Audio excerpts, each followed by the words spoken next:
Stocks connected to Donald Trump and Elon Musk completely collapsed today. Elon is panicking currently because the Tesla boycotts are working and they actually do have the potential to bankrupt him, but it's actually so much better than that. Because if you listen and do what I'm about to tell you, please, for the love of God, we could potentially bankrupt Elon Musk, ruin the right's plan A to take over everywhere, win the Wisconsin Supreme Court race, which they're currently trying to meddle in, and also maybe as a treat, make Twitter great again, free Twitter. So hear me out. Elon Musk's entire net worth relies on his ecosystem of companies. But everyone knows if you're a shareholder in one of his companies, you're now entangled in business with all of them. Why is that? Because as we know, billionaires don't actually have billions of dollars. It's the valuation of their companies, and how they keep acquiring companies is they keep taking out loans and borrowing more money based off of the value of the other companies they have and their ability to be able to someday pay those back.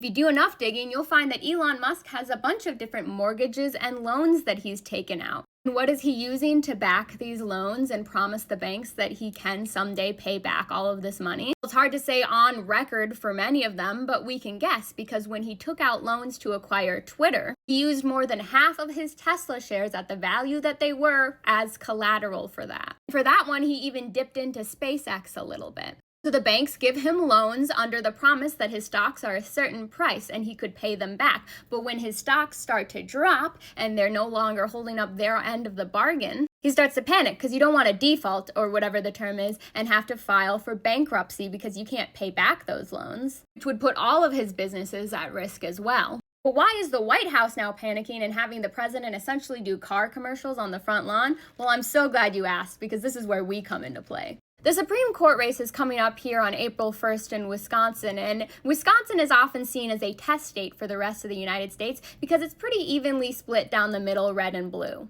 But Elon has been pouring millions of dollars into essentially kind of trying to buy the seat through ad campaigns.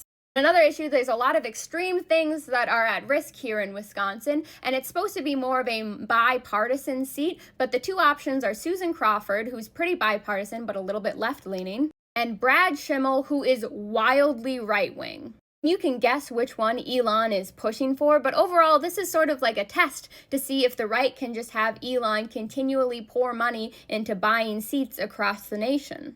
Two things need to be done here. First, you need to get the word out in Wisconsin to show up on April 1st and let them know that you can't just do this. The rest of us all need to keep doing this right here. Because obviously it's working and they're panicked that their plan A is about to go straight out the window.